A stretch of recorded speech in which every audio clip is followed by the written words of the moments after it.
Magandang araw po sa inyo, Sir Blair. At ganoon na rin po sa inyong mga giliw na tagapakinig. Napili ko po na ibahagi sa inyo ang aking karanasan dahil isa po ako sa inyong masugid na taga-suporta. Itago niyo na lamang po ako sa pangalang Jerwin. Ang kwento pong aking ibabahagi ay nangyari noong binata pa lamang ako. Alam ko po na kinaiinisan po ako ng iba dahil sa mga ugali ko noon. At alam ko rin po na marami ang hindi maniniwala sa aking mga naranasan at magsasabing hindi totoo ang mga nilalang ng dilim. Ngunit dahil sa mga naranasan ko ay masasabi kong totoo sila at hindi biro ang lakas na meron sila. At ito po ang aking kwento. Hoy Jerwin, umamin ka nga sa akin. Ikaw na naman ba may gawa ng kaguluhan sa disco kagabi? Ano naman kung ako? Hindi ka ba nag-iisip ha? Bakit ba palagi na lang kitang pinagsasabihan na wag mong dadalhin dito yung pagiging barombado mo? Kasalanan naman nila yun eh. Kung di sila nag-ingay sa tabi ko, edi sana di ko sila guguluhin. Anak ng putya, nasisirahan ka na ba ng bait ha, Jerwin? Natural maingay yun, disco yun eh. At nalaman ko pa na may mga sugatan daw. Sabihin mo nga sa akin, ikaw rin ba may gawa nun? Pasalamat nga sila eh. Hindi bagong hasa tong jungle bolo ko eh.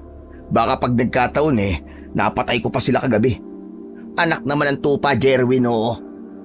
Naririnig mo ba yung mga sinasabi mo? Dapat pa sila na magpasalamat sa'yo. Eh yung isa nga sa kanila eh, nakatamo ng 5 sugat sa katawan. Alam mo ba na sa ginawa mong yan eh, pwede kang makulong?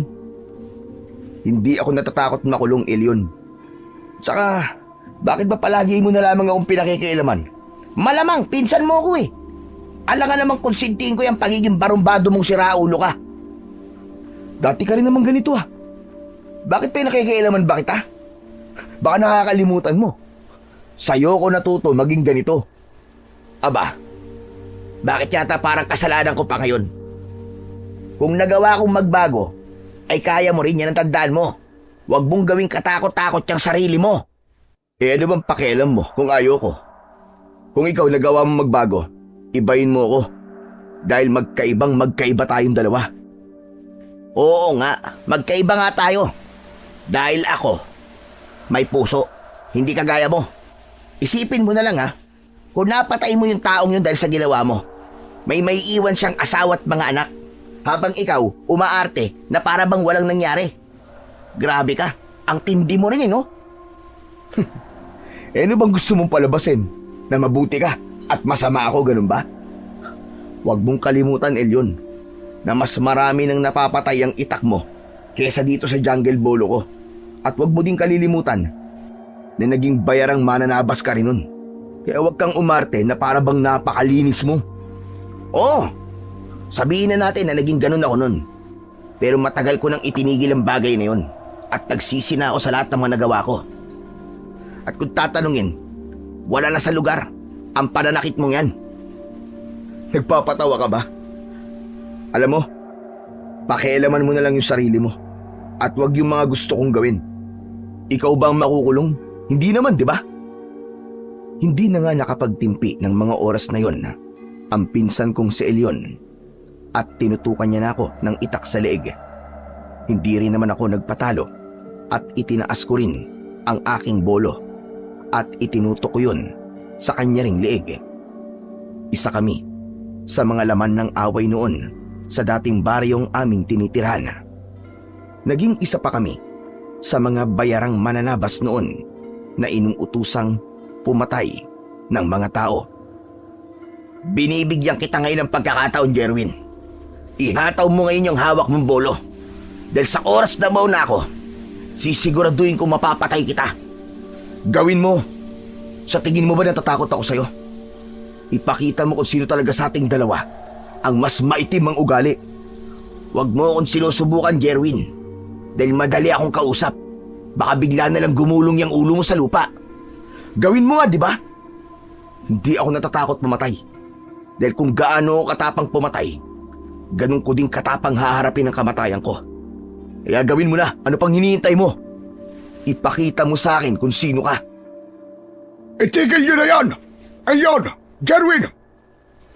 Napatingin kami sa pinagmulan ng boses at doon nakita namin ang matandang nagpalaki sa amin. Yun ay walang iba kundi si Lolo Rogelio. Siya ang taong kinatatakutan naming dalawa dahil kahit na matanda na siya ay hindi nyo pa rin aakalain na mas malakas pa siya kesa sa aming dalawa. Nasisiraan na ba kayo ng ulong magpinsan? Bakit nagtututukan kayo ng patalim? Sige nga, ang tagal-tagal na nating hindi nagkita. Tapos ganito pa ang madadatnan ko. Yan kasi Lo kasalanan po ng paborito niyong apo. Manahimik ka, Jerwin. Sumasagot ka pa. Wala akong paborito sa inyo sapagkat pareho ko kayong mga apo. Ano na ba nangyayari sa inyo, ha? Hindi na ba talaga kayo magbabago? Sa tuwing nag-aaway kayo, palagi na lang kayong ganyan, handang magpatayan.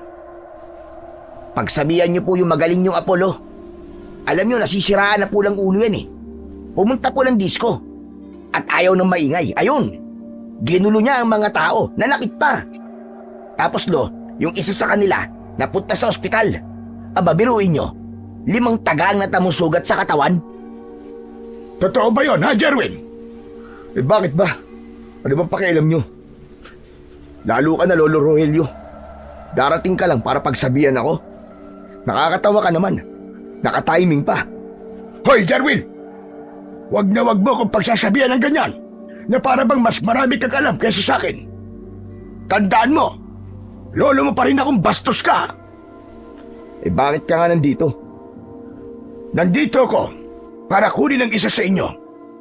Dahil hindi na kaya ng tiyo nyo ang pag-aalaga sa mga kambing na pinapastol ko. Dahil napakarami na nila. Ayan Lo, si Elyon na lang pong isama nyo. Para naman wala nang pakialamero sa buhay ko dito. Hindi, Jerwin. Dahil sa nakita kong ito, hindi si Elyon ang dapat kong isama. Kailangan mong maturuan ng leksyon. Kailangan magkaroon ka ng disiplina. Hindi pwedeng habang buhay kang ganyan. Kailangan mong matuto. Tama yan, Lo. Para maiwasan na din yung mga pagrereklamo ng mga tao dito sa kanya. Palagi na lang kami nagiging laman ng usap-usapan dito eh. Dahil sa katarantaduang ginagawa niyang apo niyo na yan. Hoy, manahimik ka, Elyon, ha? Nasa akin pa rin ang desisyon dito. At ayokong sumama. Si Elyon na lang pong isama niyo, Lo. Sigurado ako kung bakit tayo mo sumama. Dahil natatakot kang makasama uli si Chorudi. Sino nagsabi sa'yo natatakot ako? Gawa-gawa ka na naman ng kwento. Itong tatandaan mo, Elyon. Wala akong kinatatakutan kahit sino. Dahil sa mga sinabi kong yon, ipinalo ni Lolo sa ulo ko ang baston na kanyang hawak. Kung hindi ka natatakot, Jerwin, patunayan mo at sumama ka. Ayoko nga, Lu eh. Naku, bahala nga kayo dyan. Sumama ka na, Jerwin. Baka yan na yung magiging daan para makapagbagong buhay ka na. Bakit ba ang kukulit nyo? Sige na nga, Lo. Malis na ho kayo. Wala po akong balak na sumama sa inyo. Kung hindi ka sasama, ay hindi ako aalis hanggat hindi ka pumapayag na sumama sa akin. Bahala ka, Lo. Kung anong gusto mo yun ang gawin mo. Basta ako, pareho lang ang magiging desisyon ko. Hindi ako sasama sa'yo. Tapos. O siya, sige. Makikita natin. Umiling ako sa mga huling sinabi ni Lolo. At nang mga oras din na yon, kinuha ko ang aking bolo at lumabas ng bahay. At pabagsak na isinara ang pintuan. Habang tahimik akong naglalakad, may mga grupong humarang sa akin. Hindi ko sila kilala, ngunit halata sa mga mukha nila ang galit. Naglabas sila ng kanilang kanya-kanyang sandata at humanda na para makipaglaban. Anak ng putya o... Pwede ba wag ngayon? Bad trip ako. Baka sa inyo ko'y bunton ng galit ko. Nagsalita ang isa sa kanila. At ayon sa kanya, ay wala daw itong pakialam. Dahil ang gusto daw nila ay ang maihiganti ang kanilang barkada. Doon ko naintindihan na isa pala sila sa mga kaibigan ng mga taong binugbog ko kagabi sa disco. Kasama niyo pala yung lalaking mayabang kagabi Ang lalakas din ng loob niyo no? Kung siya nga wala naging bitaw sa akin, paano pa kaya kayo? Inayos ko ang paghawak sa aking jungle bolo at naghanda na rin para sa magiging pag-atake nila. Ilang saglit pan lumikas ay isa-isa na rin silang umatake. Wala naman sa kanila ang nagawang sugatan ako at isa-isa ko pa silang napatumba. Pagkatapos nun, ibinalik ko na lang sa loob ng aking sukuban ang bolong hawak ko. Gusto niyo palang iganti Tsakaan niyo na ako angasan kapag malalakas na kayo. Dahil kung ganyan kayo, sakit sa katawan lang ang hinahanap niyo. Mga mahihilang nilalang. Naglakad ako na para bang walang nangyari. At ang lahat ng yon ay nakita ng mga tao sa baryo. Kanya-kanya na naman silang pasok sa kani-kanilang mga bahay nang makita nila na naglalakad na ako paalis sa pinangyarihan. Nagpalipas naman ako ng oras sa malapit na kakawian sa aming baryo at nang makita ko na ang paglubog ng araw ay umuwi na rin ako. Nadatnan ko sa bahay ang 4 na tanod at ang mga taong humarang sa akin kanina. Jerwin, anak naman ng putya talaga Kailan ka ba magbabago? Ganyan ka na ba talaga? Umalis ka lang sandali, nakagawa ka na naman ng kabulastugang lalaki ka? Ano ba talaga ang gusto mo sa buhay mo? Hoy Elyon, tigil-tigilan mo ako Hindi mo naman alam yung buong nangyari Yung mga tarantadong yan ang nag-umpisa. Tinambangan nila ako Natural lalaban ako. Bakit hindi mo nilang iniwasan? Ngayon, magiging bisita ka na naman ng barangay. Hindi ka na ba magtitino? Sa isang buwan halos ikaw lagi ang reklamo dun Baka mapuno na nga logbook nila dahil sa'yo di kung ganun, sumama ka. Para hindi lang ako yung bisita, para tayong dalawa na. Hanip nagagawa mo pa magsalita ng ganyan Nakikita mo ba yung bunga ng ginawa mo sa mga taong to? Oo, nakikita ko. Hindi ako bulag, Elyon. At saka bakit ba? Kasalanan naman nila kaya sila nagkaganyan Sa harap mismo noon ng tanod ay binatukan ko ang isa sa mga grupong nabugbog ko. Dahil doon ay kinuwelyuhan ako ng pinsan kong si Elyon at itinulak sa aming kawayang dingding. Alisin mo ang kamay mo sa damit ko, Elyon. Dahil ako punong-puno na ako sa'yo. Lalo na sa pakikialam mo sa akin. Ikaw pa ngayon na may ganang magsalita ng ganyan ikaw na nga itong nakagawa ng kasalanan. Sila nga ang nauna Ang kulit mo naman Alam nga naman tatayo lang ako doon at walang gagawin. Mapapabugbog ako sa kanila? Tapos pagsasasaksakin nila ako doon sa daan? Magpasalamat pa nga mga asungot na yan Dahil nung mga oras na yon, mainit na mainit ang ulo ko. At hindi ko sila tinuluyan. Alam mo ikaw, wala ka ng pinagkaiba sa demonyo, Jerwin Alam mo ba yon? Napaka-demonyo mong hayop ka. Sira ulo ka. Bitiwan mo nga ako. Hoy Elyon, hindi ka anghel para sabihan akong demonyo. At huwag kang umarte na para bang kailangan kong makinig sa'yo. Hindi kita tatay. Oo, hindi mo nga ako tatay. Pero kailangan mo nang makinig, Jerwin. Kailangan mo mapagsabihan. Madami ka lang nasasaktan tao Hindi mo ba naiisip na baka pagdating ng araw, parusahan ka ng Panginoong Diyos dahil sa ginagawa mong yan? Ikaw din. Malupit bumalik ang karma. Hanep, may pa-Diyos-Diyos pa. Kailan ka ba naging maka-Diyos? Hoy, hindi bagay sa'yo. Nagmumukha kang tanga. Hindi na nga nakapagpigil pa ang pinsan ko. At malakas niya akong sinapak sa muka. At hindi naman ako mahilig tumanggap ng pagkatalo Kaya naman, nagsuntukan kaming dalawa. Ano na, Elion, Jerwin?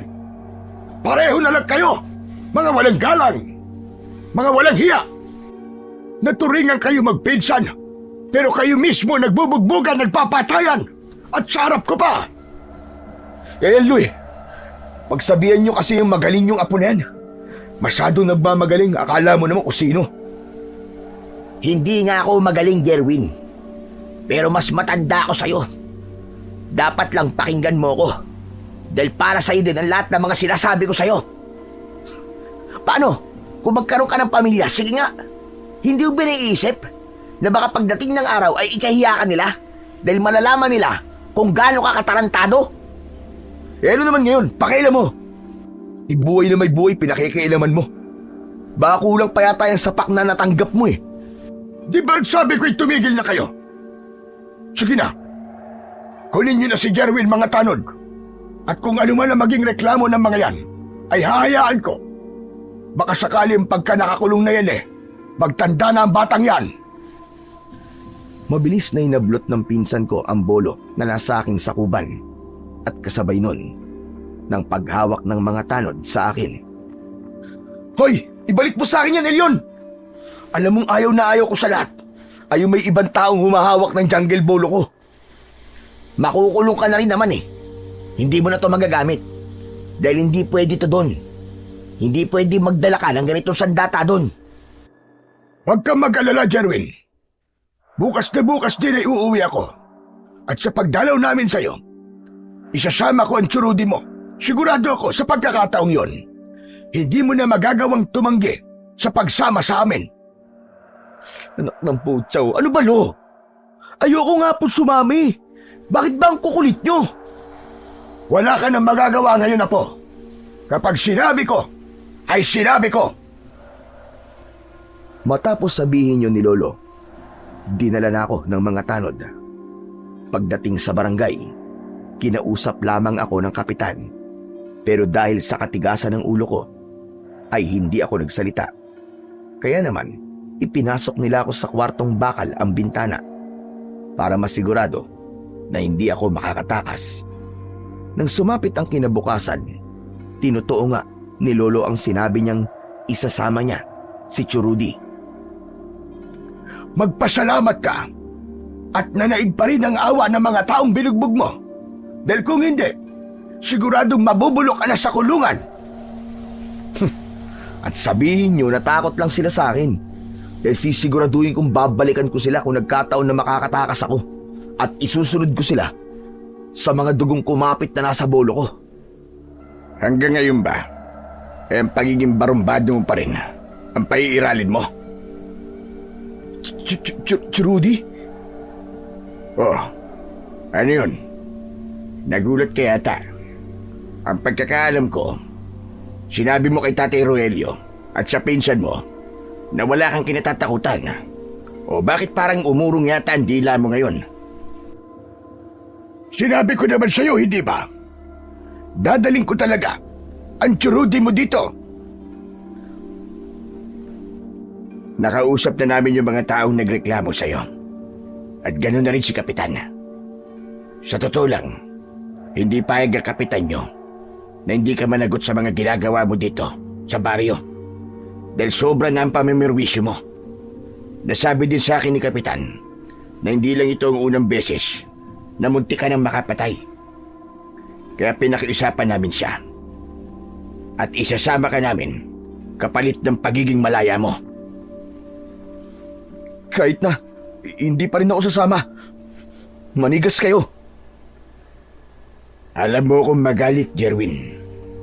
At kahit na kailan, hindi ko gusto ang tinatanggihan.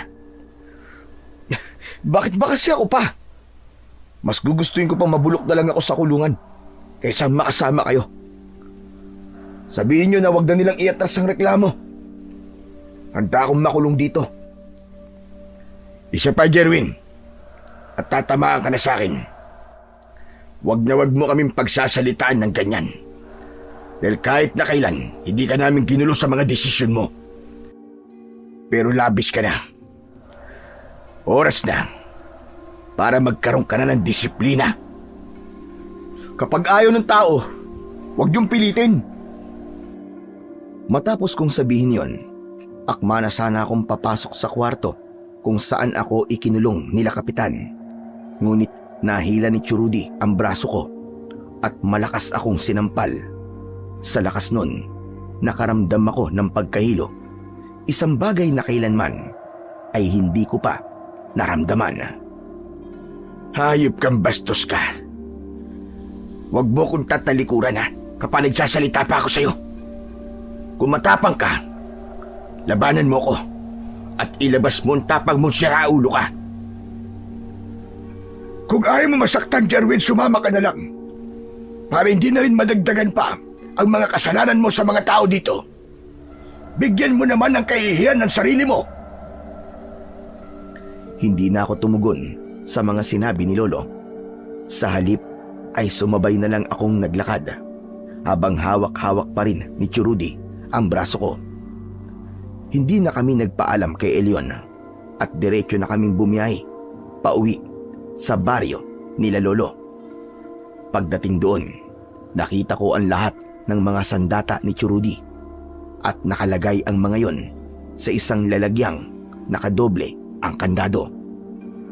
Mananatili ka rito at makakaalis ka lang. Depende kung gaano katagal kang magbabago. At habang ginagawa yon, sasamahan mo ko sa pamamastol ng aking mga kambing. Paano kung ayoko magbago? Simple lang. Mabubulok ka sa baryong ito at kahit subukan mong tumakas, hindi ka rin makakaalis dahil nakausap ko na ang lahat ng mga bantay ng baryo. Narinig mo naman siguro ang tsuhin mo, ha, Jerwin? O siya, mag-asikaso ka na muna maglinis ng katawan at para makakain na rin tayo. At sana naman, Jerwin, hindi ka gagawa ng bagay na makakasira sa pangalan ng tsuhin mo para maayos ang magiging pagtakbo niya sa darating na eleksyon. Ayos din. Teka, bakit di niyo po pala kinuha ang bolo ko kay Elion? Tama lang na hindi namin dinala ang bolo mo, Jerwin. Para makaiwas na din tayo sa gulo na dala mo. Hindi dapat nahihiwalay sa akin ang bolo kong yun, Churudi. Hindi mo naman ikamamatay iyo kung hindi mo muna gagamitin ang bolong yon. Dahil sa dami ng napatay nun, marahil isang sumpa na rin na mahawakan mo yon. Sapagkat habang hawak-hawak mo yon, ay wala kang awa. Puro kaguluhan na lang ang nangyayari sa paligid mo. Ako nang nakikiusap sa'yo, Jerwin. Ayoko talaga nasaktan ka.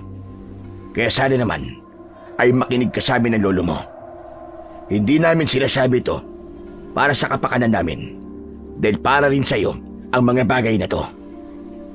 Sapagkat apo, kung magiging ganyan ka na lamang habang buhay, hindi malayong layuan ka ng mga tao, hindi ka magkakaroon ng mga kaibigan, at siguradong dadami ang mga kaaway mo. At kapag nangyari yon, kahit sabihin pa natin na magaling kang mananabas, kung pagtutulong-tulungan ka ng napakaraming kaaway, siguradong hindi mo sila kakayanin. Kaya naman apo, kung ako sa'yo, magbago ka na. Hindi porke nasa poder niyo ako, ang gusto niyo nang masusunod. Sarili ko pa rin to, at wala kayong magagawa kung hindi ko kayo susundin.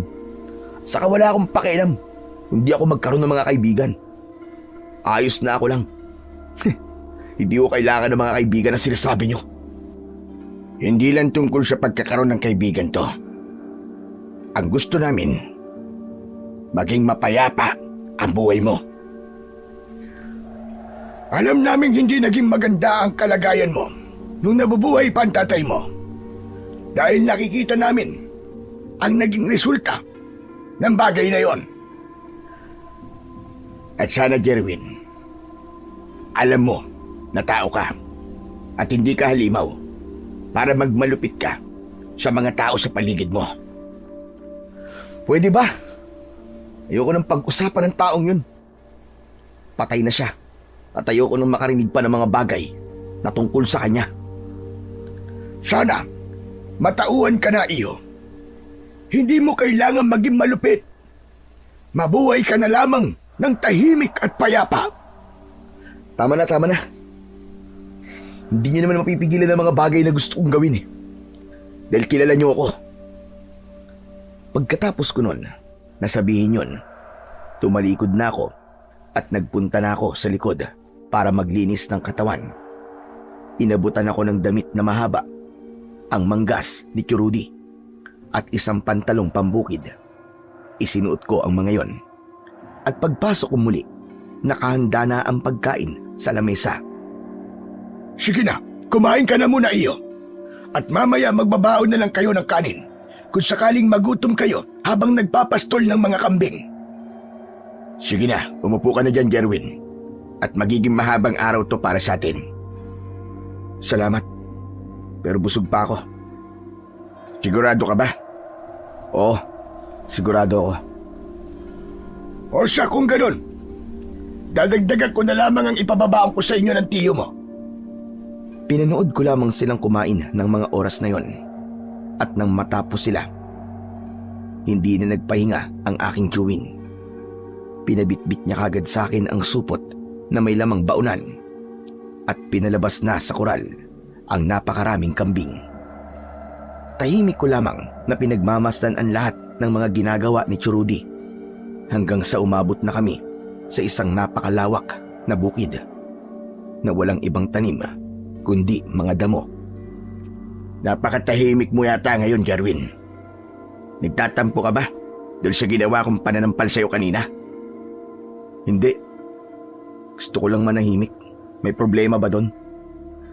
Pwede bang ayusin mo ang pananalita mo, Jerwin? Dahil hindi ko nagugustuhan. Sumasakit ang tenga ko. Lagyan mo naman ng konting paggalang. Kahit konti lang. Ganito talaga ako magsalita no magagawa nyo. Kung gusto mo may paggalang, di ko mausap ka ng bata. Jerwin, huwag kang parang sira kung magsalita. Baka gusto mong pakainin kita ng hilaw na upo para matuto kang magpo at opo. Sa edad mong yan, tinaig ka pa ng bata. Bakit ba lahat na lang pinakikialaman nyo? May sarili kayong buhay. Yun ang pakialaman nyo. Kung gusto mong hindi ka papansinin sa mga bawat galaw at sasabihin mo, umpisahan mo nang baguhin ang sarili mo. Simula ngayon, kapag hindi ko narinig ang salitang po at opo sa pakikipag-usap mo sa mga nakatatanda, sinasabi ko talaga sa iyo, Jerwin, paduduguin ko talaga ang bunganga mo. Tumahimik na lang ako at hinayaan lang namin ang mga kambing na kumain ng mga damo. Ilang oras pa lumipas, kumain na rin ako. O ano, nakapagpahinga ka na ba? Oho. Lumapit ka nga rito. Nakikita mo ba yung kulay asul na pintirang bahay na yon? Pumunta ka dun. May malapit na tindahan ng tabako dun. Ibili mo ako ng 3. Ngayon ko lang napansin na ubos na pala yung binili ko nung nakaraan. Anak ng putya, bakit ako pa? Ikaw ang may alam nun eh. Yung pananalita mo, Jerwin. Huling paalala ko na to. Nasaan po yung pambili? Eto, bumalik ka kagad ha. Maraming mga nagiinuman dyan. Sana matandaan mo ang mga sinabi namin. Huwag kang gagawa ng gulo. Bigyan mo ng kahihiyan ang sarili mo. At lalo na, bigyan mo ko ng kahihiyan sa lugar na ito. Hindi ko tinugunan ang sinabi niyang yon. Sa halip ay naglakad ako ng mabilis. At nang makarating ako doon, tama nga si Tio Rudy. May mga nag-iinuman akong nadaanan sa tabi ng tindahan. Isa sa mga yon ang tinawag ako. Ngunit hindi ko pinansin. Diretso lang akong bumili at akma na sanang aalis nang may taong bigla na lamang humawak sa balikat ko. Hoy ikaw! Kapag tinatawag ka, huwag mo tatalikuran ha.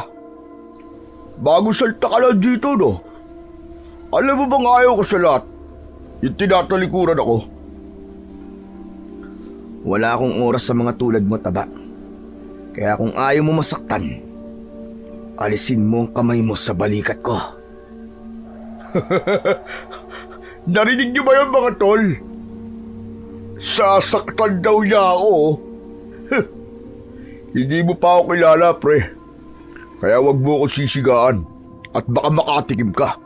Dahil bagong salta ka lang rito. Huwag ka magsisiga-sigaan. Halika, sumama ka sa amin. Kahit 2 tagay lang. Narinig mo naman yung sinabi ko sa'yo kanina, di ba? O bingi ka. Alisin mo ang kamay mo sa balikat ko. Dahil wala akong oras sa inyo. Kung wala kang oras sa amin ngayon, magkakaroon na. Naramdaman kong inalis niya na ang pagkakahawak sa balikat ko. Kaya naman, naglakad akong muli. Ngunit hindi ko inaasahan ang paghampas ng bote ng alak sa ulo ko. Hindi naman ako gumalaw. Ang pagngalit na lamang ng panga ang nagawa ko. Ngunit dahil sa malakas nilang pagtawa, ay nandilim ang aking paningin at humarap sa kanya. Mabilis ko siyang sinuntok at napaupo ito sa lupa. Binitiwan ko naman ang hawak ko na supot ng tabako at hinawakan ko ang buhok niya at kinalagkad palapit sa lamesa ng mga kasama niyang nagiinuman. Sinabihan na kita, di ba? Di ka nakikinig eh. Etong sayo! Mabilis akong kumuha ng bote at ipinukpok yun sa ulo ng taong nakahandusay sa tabi ng mesa. At nakakita pa ako noon ng itak sa tabi at dinampot yun. Akma ko na sanang ihahampas yun, ngunit may biglang humawak sa kamay ko. Jerwin! Sinasabi ko na nga be, kaya ka nagtagal. Akin ang itak na yan. Talaga namang papatay ka, no? Di ba sinabi namin sa'yo na huwag kang gagawa ng gulo? Ano na naman ba to? Ang hayop na yan eh. Bumibili ako dito, nananahimik ako. Hindi ko na nga siya pinapansin. Bigla akong pinalo ng bote ng alak sa ulo. Kaya anong ginawa mo? Pinatulan mo. Mga walang utak ang mga yan. At dahil pinatulan mo, mas wala ka ng utak ngayon sa kanila. Hoy, kayo Popoy, kung ayaw niyong makaharap sa kamatayan, huwag niyong guguluhin ang pamangking ko. Dahil hindi kayo sasagkuin ito. Opo, Mang Rudy. Pasensya na po. Tol, hindi ko gusto saktan ka. Tara na mga kasama. Umuwi na tayo. Ikaw, Jerwin, ha? Sa susunod na guluhin ka ng grupo ni Popoy, iwasan mo. Dahil kilala kong grupong yun. Siguradong babalikan ka namang yun. Subukan lang nila uli akong saktan. Baka hindi na siya makainom uli ng alak sa susunod. Halika, iuwi na natin ang mga kambing at sa bahay tayo mag-uusap. Ano ba, Chong? Bitiwan niyo nga ako. Ayaw na ayaw kong kinokontrol yung buhay ko. Lalo na ang mga gusto kong gawin. Dahil wala kang karapatan na gawin sa akin yun. Kung gusto mo umuwi, huwag mo ako isama. Dahil ayoko nang bumalik sa bahay niyo. Hoy, Jerwin, huwag kang magyabang-yabang dito, ha? Lalo na kung nasa harapan mo ko. Dahil ang ayoko sa lahat, yung inaangasan ako. Alam mo, Chong, hindi porke kapatid mo si tatay, gumaganyan ka na sa akin. Pareho lang kayo. Wag na wag mo akong ikukumpara sa tatay mo, Jerwin. Dahil kung ang tatay mo, ginawa niya kayong mamamatay tao, pues ako, idediretso ko yung mga baloktot niyong kaluluwa. Kaya pag sinabi kong tara na, tara na! Hinawakan ni Churudi ang damit ko sa harap. Sinubukan ko pang pumalag.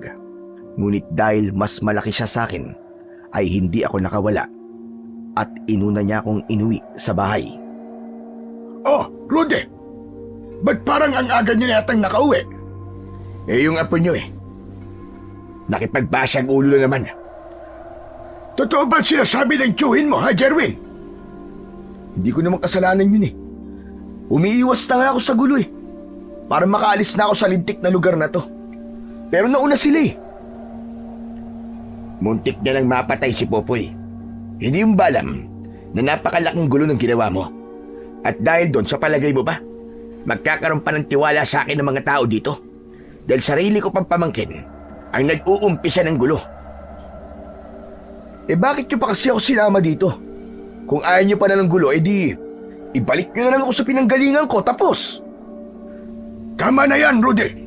Jerwin, tumigil na kayong dalawa. Hala, sige. Kumuha ka doon ng malinis sa tubig at tela. Nagdudugo ang ulo ni Jerwin.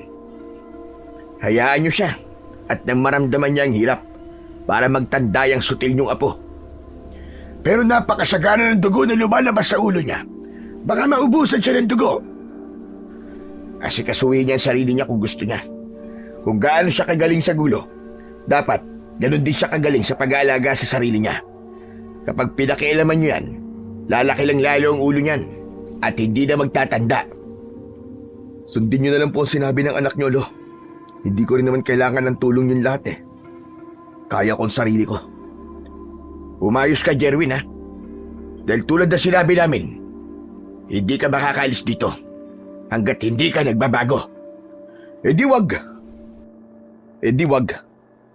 Saka wala naman talaga akong balak na magbago. Kaya wag niyong pinakikialaman ang buhay ko. Ano ba talaga kailangan namin gawin para matigil at itong perusang ginagawa mo sa sarili mo at sa mga taong nakapaligid sa iyo? Hindi ka hayop, Jerwin. Hindi ka halimaw. Pero sa pinapakita mo, mas masahol ka pa sa kanila.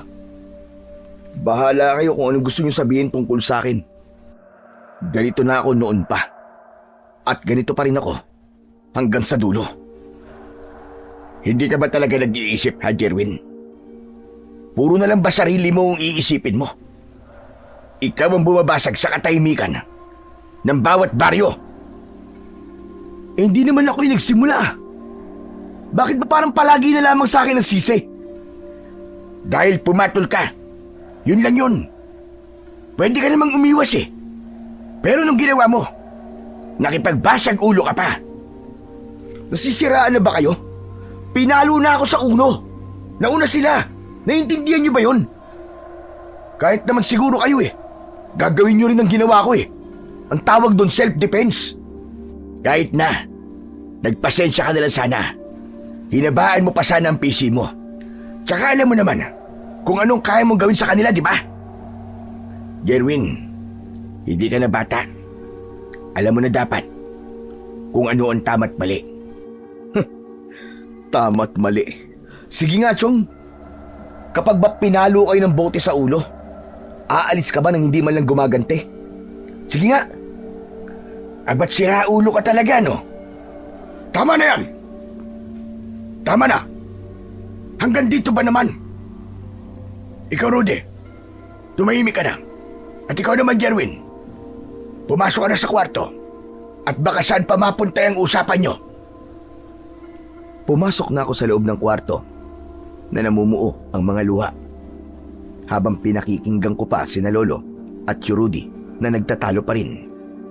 Nakapag-isip-isip ako ng oras na yon dahil sa pagtatanggol ni Lolo. Mabilis naman na lumipas ang mga araw at naging ayos na rin ang pakikisama ko sa kanila. Hindi na ako nagiging laman ng away at hindi na rin ako nagiging panimula ng mga gulo.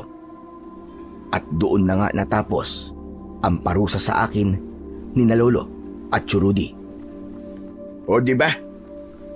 Sabi ko naman sa iyo eh, kung kaya ni Elyon, kaya mo rin. O ano, Jerwin? Ano nang balak mo ngayon, pamangkin? Hindi ko po alam, Chong. Pero sa palagay ko po, ayos na po ako dito. Baka kasi kapag bumalik pa ako sa baryo namin ni Elyon, hindi ako tanggapin ng mga tao eh. Lalo na, ang laki ng gulong iniwan ko doon. Pero pwede mo naman bisitahin ang pinsan mo doon. Kumustahin mo? Nakakaawa naman at mag-isa lang siya doon. Nasa plano ko naman po yan, Lo. Pero sa ngayon, parang wag na po muna. Hindi ko po kasi alam kung paano ako haharap sa mga tao doon eh. Makikita naman nila na nagbago ka na, Jerwin. At sigurado naman kami na tatanggapin ka nila doon. Matagal na rin kasi ang huling pag-alis mo doon. Tama ang tiyuhin mo. Malay mo, namimiss ka na rin ang pinsan mo, di ba? Sige po, Lo, bukas po. Dadalawin ko po si Elyon. Namimiss ko na rin po ang mokong na yun eh. Pero apo, ang payo ko lang sa'yo, sana, totoo na yung pagbabago mo at huwag ka na ulit babalik sa pagiging barumbado mo. Iwasan mo na rin ang pakikipagtalo kay Elyon. Wala kang kapatid. Maliban sa amin ang tiyuhin mo, siya na lang ang malapit mong kamag-anak. O Polo, akala ko nga po nun, hanggang doon na lang ako. Nagkamali pala ako. Mas masaya po pala yung tahimik, yung malayo sa gulo, at yung nakikipag-usap ka sa mga tao nang hindi nakikipag-away. Totoo yan, iyo. Huwag ka mag-alala. Nakapagplano na rin kami ni tatay. Ibibenta namin lahat ng kambing at sasama na kami na maninirahan sa baryong yon. Kung ganun po susunod na lang po kayo doon? Oo, apo, ganun na nga. Hintayin nyo na lamang kami doon. Aba, kung ganun ho, mag-aasikaso na po ako agad-agad para bukas maaga po akong makaalis. O siya, sige. Malapit na rin matapos yung niluluto ko para sa hapunan. Tumayo ako at nagligpit na ng gamit. Habang abala ako, ay pumasok doon si Churudi. Bitbit niya ang isang mahabang bolo na nakapaloob sa kaluban. Churudi, para saan po ang bolong ito? Alam ko, yung mga nagdaang araw, palagi mong pinagmamasdan ng mga itak at bolo ko. Kaya naman napag-isip-isip ko na ibigay ito sa'yo. Yan ang pinaka-espesyal sa lahat. Dahil may orasyon yan ng isang albularyong mananabas. Talaga, Chong? Ibibigay niyo po ito sa akin? Oo. Basta ipangako mo na hindi mo niyang gagamitin sa pananakit ng kapwa mo. At huwag mong gawin dahilan yan para gamitin uli sa pagmamayabang. Pangako po, Chong. Hindi ko po kayo bibiguin. Totoo na po na nagbago ako. Aalagaan ko rin po ang bolong ito. Chong, maraming salamat po sa lahat. O sige na. Itago mo na yan. Basta huwag mong ipapaalam kay tatay na binigay ko yan sa'yo, ha? Ayaw niya kasi na humawa ka pa ng kahit na anong gamit panabas. Sige ho, makakaasa po kayo, Chong. At pangako po, iingatan ko po itong mabuti. O sige, mag-iingat ka sa biyahe mo bukas. Niyakap ko ang aking Churudi at tinapik-tapik pa ang likuran ko.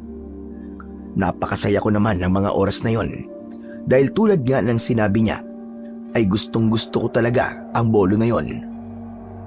O kayong dalawa dyan, lumabas na kayo at kakain na tayo. Pasunod na po ako, tay.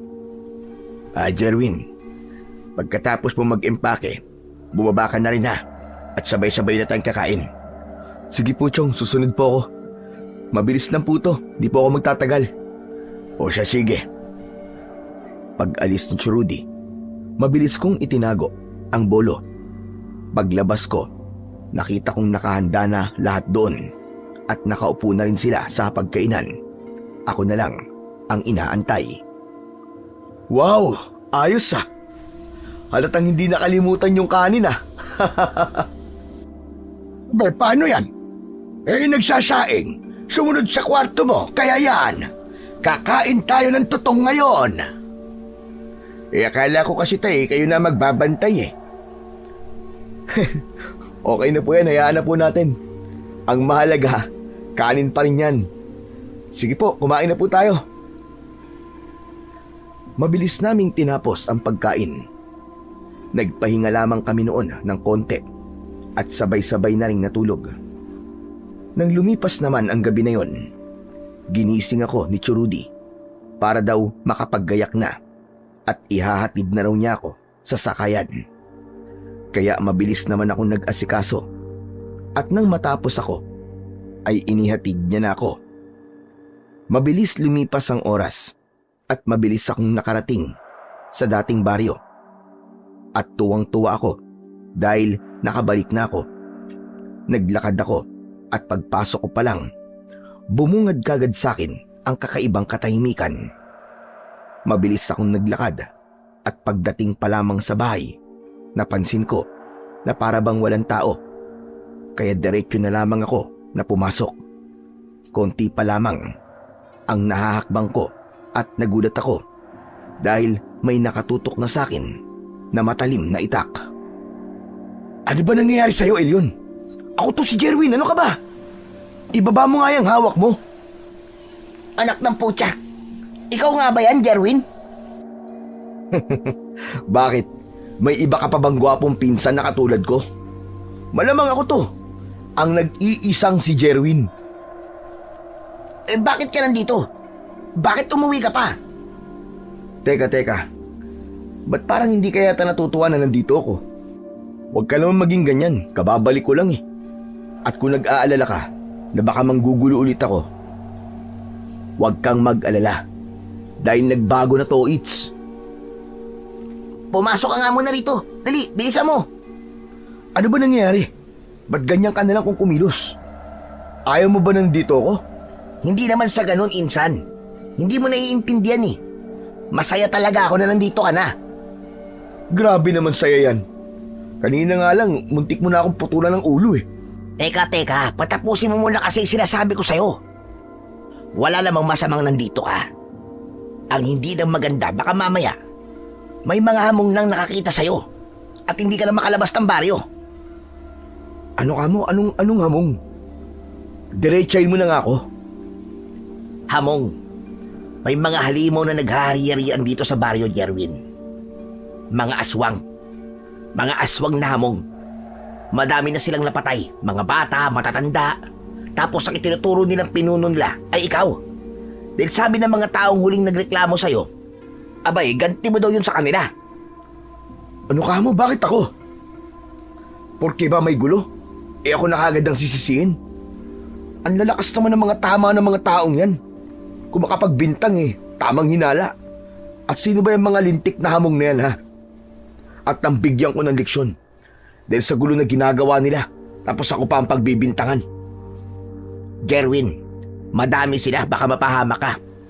Hindi biro ang mga halimaw na yun. Dahil kumakain sila ng laman ng tao. Oh, kita mo na?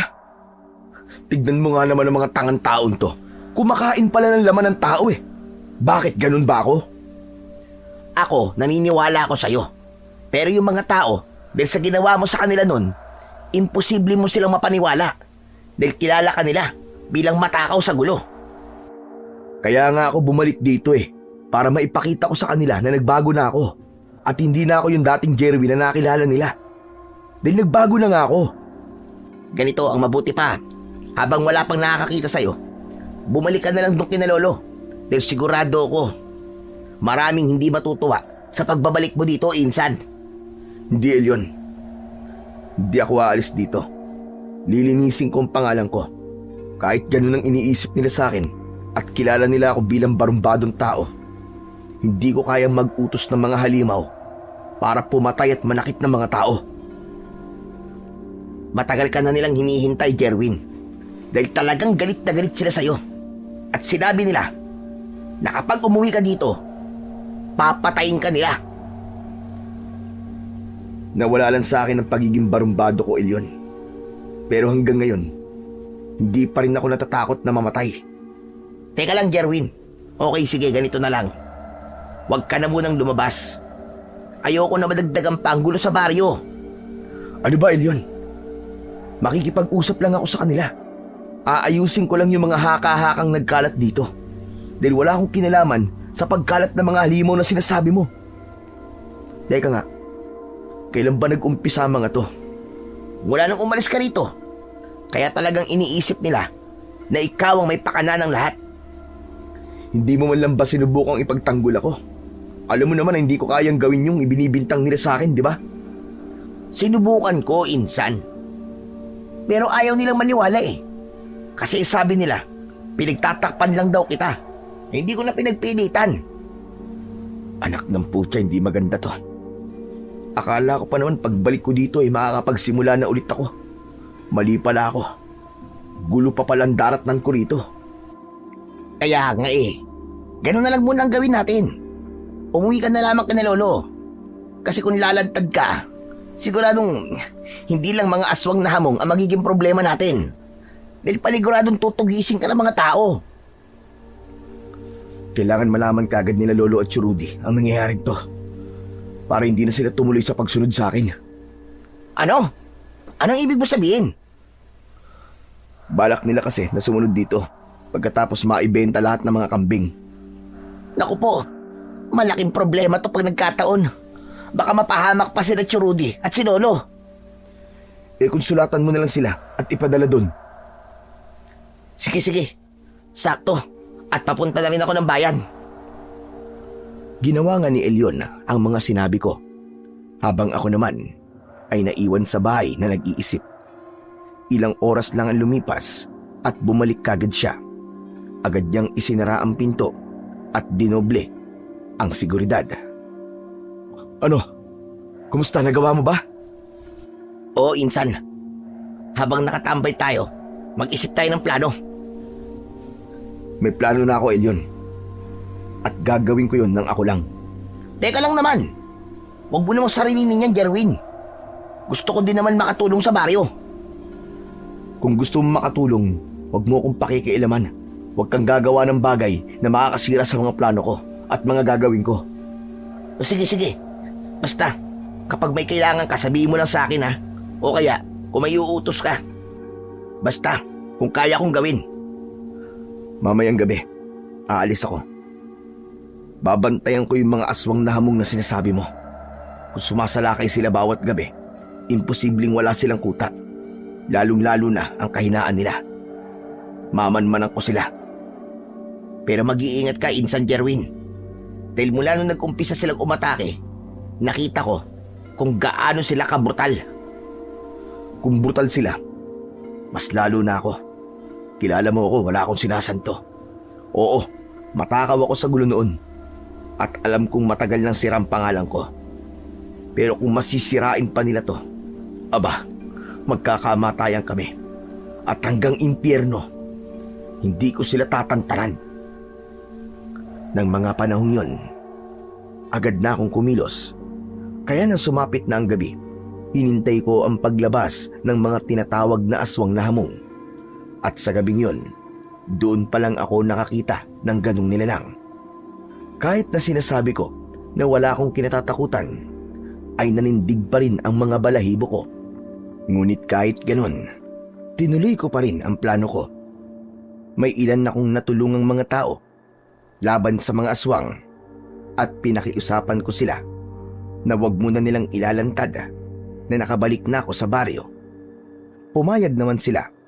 Kaya nang makita ko na paalis na ang mga nilalang, dala ang bolong binigay sa akin ng tiyuhin ko, ay tahimik ko silang sinundan. At nakita ko silang nakaluhod at nakapalibot sa isang malaking puno na hindi ko naman alam kung ano ang tawag. Anong ginagawa nila? Hindi ko alam eh. Pero sa palagay ko may sinasamba sila. Oo nga no, sa palagay ko tama ka. Nakaluhod sila eh. Tapos hinahalikan nila yung lupa. Tama ka. Aba, teka nga lang. Anak ng Toko, bakit nandito ka? Ba't ka sumunod? Hindi ko kayang hindi sumunod eh. Kanina ka pa ba nakasunod? Oo, mula nung lumabas ka sa bahay. Anak ng, ang tigas naman ng ulo mo. Di ba nag-usap na tayo? Pero bakit sumunod ka pa rin? Ayoko nga nasa bahay lang. Lalo na alam kong kahit na anong oras eh, pwede ka mapahamak sa ginagawa mo to. Magaling ako sa pagtatago at hindi ako mapapansin ng kalaban. Alam mo naman yun, di ba? Eh, anong pinag-aalala mo? Basta, mas matanda ako sa'yo, baka nakakalimutan mo. Masusunod pa rin ang gusto ko. Ah, ganon. Alam mo sa susunod, ikaw naman yung padidisiplinahin ko kina Lolo at Rudy para naman mawala na yung katigasan ng ulo mo. Mamaya na lang tayo mag-usap. Tignan mo, may ginagawa sila. Tumingin ako sa kinaroroonan ng mga aswang na hamong at doon may napansin akong taong pamilyar. Kausap nito ang isang nilalang na nakatago sa dilim at naaaninag lang ang mabalahibo nitong balat at maskuladong pangangatawan, matangkad at kung titignan ay wala ako sa kalahati nito. Pamilyar sa akin ng lalaking yun ah. Sino dyan? Yung kumakausap dun sa nilalang na nakatago sa dilim. Hindi ako pwedeng magkamali. Si Popoy yan. Ano ka mo? Sino naman Popoy? Nakaaway ko yun sa baryo nila lolo. Siya ang una't huli kong binugbog sa baryo yun. Pero ano kayang ginagawa niya dito? Bakit niya kausap ang mga halimaw? Hindi kaya kasabwat siya? Malamang, nakikita mo naman di ba? Kausap niya eh. Kung ganon, aswang din ang hayop na Popoy na yan. Tama ka, Elyon. Ngayon medyo lumilinaw na yung mga bagay-bagay sa isip ko. Malamang sa malamang, yung Popoy na yan, lookout ng mga aswang na yan. Maaaring nanirahan siya dito sa baryo nun. Pero hindi lang natin masyado nakakasalamuha. Ngayong nakita nila na walang pumuprotekta sa baryo, ay inuna nila to. At kapag tapos na sila rito, sigurado ako kung nasan sila lolo, yun ang susunod nilang pupuntiryahin. Wow! Grabe ah! 1 taong ka lang nawala, tumalino ka na bigla. Manahimik ka na nga. Ang ingay mo. Baka mamaya marinig pa tayo dito eh. Ay sorry, pasensya na. Teka. Paalis na sila, tignan mo. Hindi na namin nagawang sundan ang mga aswang. Minabuti na lang naming ipagpabukas ang lahat.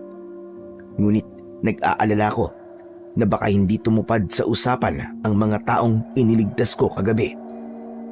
Insan, ayos ka lang ba? Ayos lang, insan. Pero kasi kagabi, hindi ko napigilan ang sarili ko. Kaya tinulungan ko yung mga taong inaatake ng mga aswang. Ano? Patay! Yari para tayo kung ganun. Diba sinabi ko naman sa'yo na huwag ka magpapakita sa mga tao? Ba't ginawa mo pa rin? Ang tigas talaga ng ulo mo. Nagsabi naman ako eh. Sabi ko, wag muna nilang sabihin na nandito na ako, na nakabalik na ako. Pumayag naman. Teka nga, ba't ba ako ang pinapagalitan mo ngayon? Ikaw nga itong may atraso sa akin ah. Sinabihan na kita na wag kang susunod, pero sumunod ka pa rin sa akin. Okay na yun. Huwag na tayo mag-away. May mali ka, may mali ako, edi quits. Magtulungan na lang tayo. Iyan ang plano mo?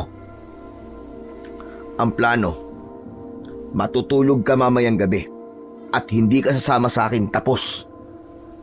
Ang OA naman ito. Hayaan mo na akong tumulong sa'yo. Ngayon lang naman ako makakabawi oh. Pagbigyan mo na ako. Kahit kailan talaga napakatigas ng ulo mo. Bala ka nga. Basta ako sinabihan na kita ha. Kapag napahamak ka, kakaltukan pa kita. Ang bait mo naman sa akin. Masyado ka namang nakaka-touch. Basta Elyon, ayoko nang uulitin mong ginawa mo ha. Nako, makakaltukan ka na talaga sa akin pag nagkataon. Makakaltukan? Baka ikaw ang kaltukan ko. Eh paano kung mahuli ka nila? Eh di walang sasagip sa'yo. Mas ayos nga kung may kasama ka eh.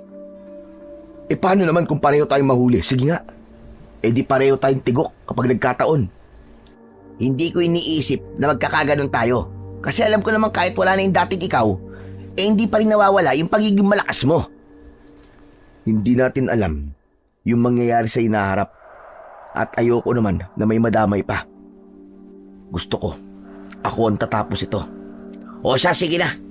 Hindi naman kita matatalo pagdating sa sagutan eh. Pero maiba nga tayo. Sino yung Popoy na nabanggit mo? Yung nakita nating may kausap dun sa dilim. Yun yung pinagtripan ako sa baryo nila Churudi.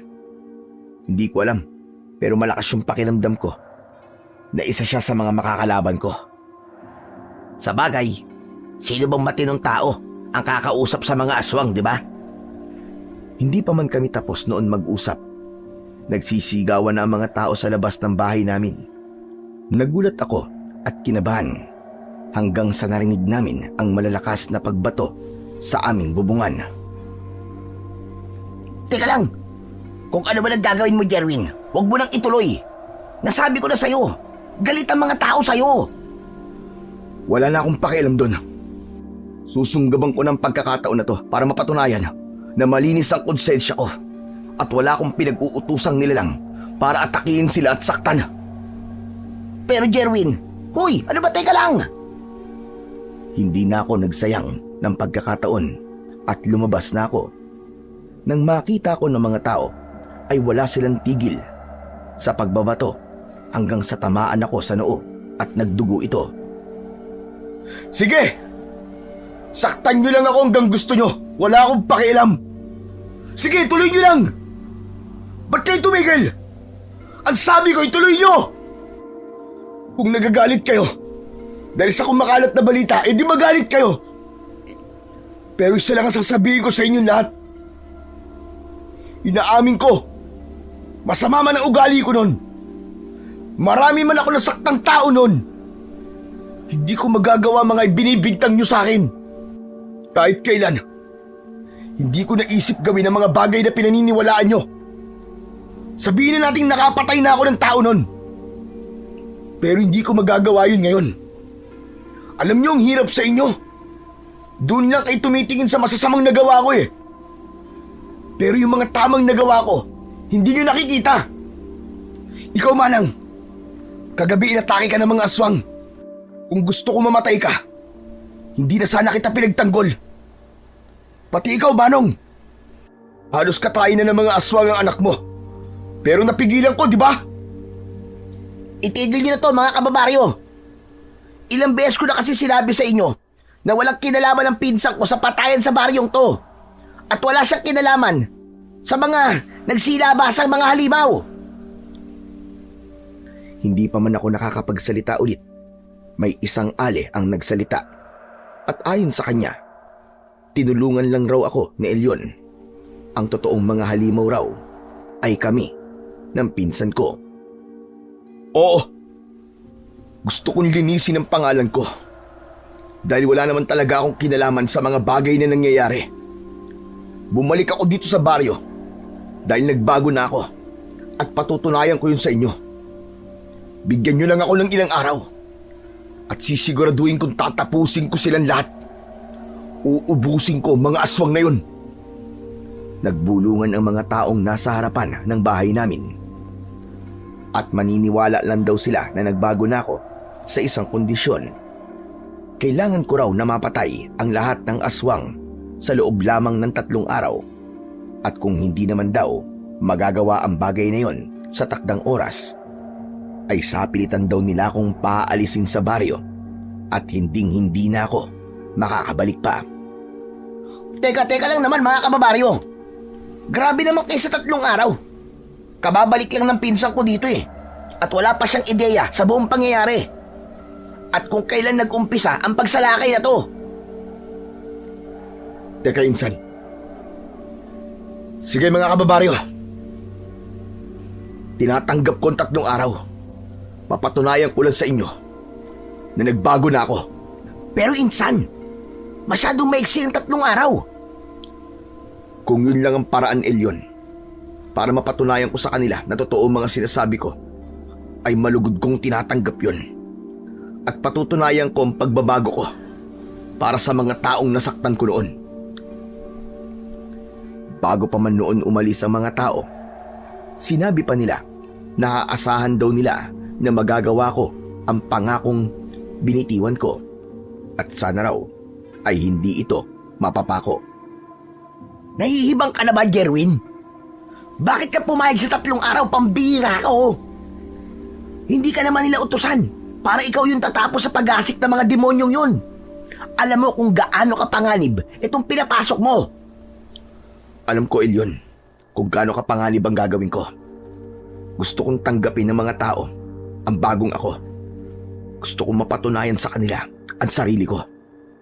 Anak ng tutsa, oo. Hindi mo kailangan may mapatunayan, Jerwin. Nagbago ka man o hindi. Dahil hindi mo responsibilidad ang mga tao dito. May mga kamay sila. Gamitin nila yon para ipagtanggol ang mga sarili nila.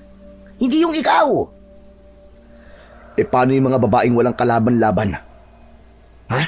Sige nga. Yung mga babaeng walang kasama sa bahay nila.